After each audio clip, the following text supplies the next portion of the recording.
How does the inverted yield curve affect the market? That's a great question.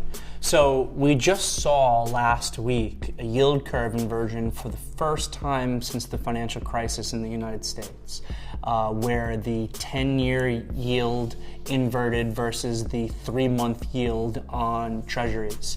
So traditionally, going back the last about 60 years, this has been a perfect indicator of an upcoming recession.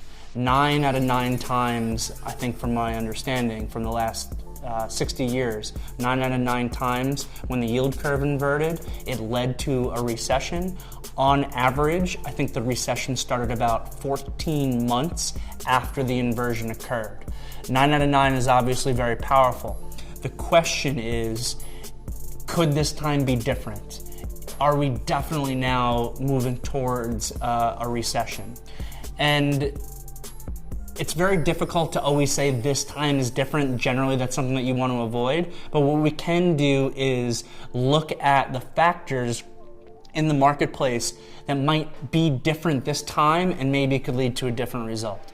So first of all, what I want to see is not just the yield curve inverted for one day or stayed that way for several days. The same way that as a trader you might have experienced a shakeout where your stop loss triggers and then things actually work out. There is the potential that this is kind of a shakeout of the yield curve, right? So initially what happened is the German Bund went back into negative territory, and then the 10-year followed by moving down, right?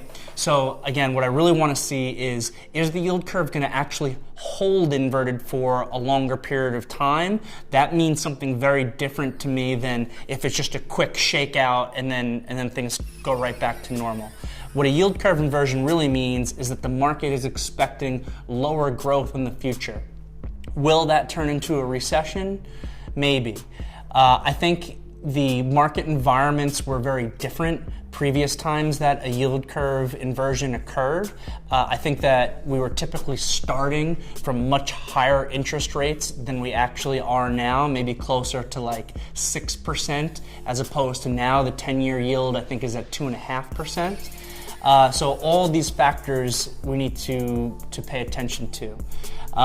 So that's what I'm looking for. And now how is it going to affect the market? So obviously if a recession happens, that is negative for the market, particularly banking stocks. Banking stocks will get hit the most based on a yield curve inversion because, well, that's how they make a lot of their money, right? The difference in terms of timing on the way that they borrow versus the way that they lend.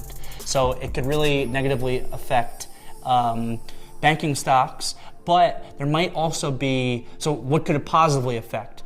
A flight to safety, right? So other companies that are viewed as safer, like utilities, consumer staples, higher dividend paying stocks, and also some commodities. For example, gold is often viewed as a safe haven asset. So if a lot of people are expecting a recession, we might see an increase in the price of gold.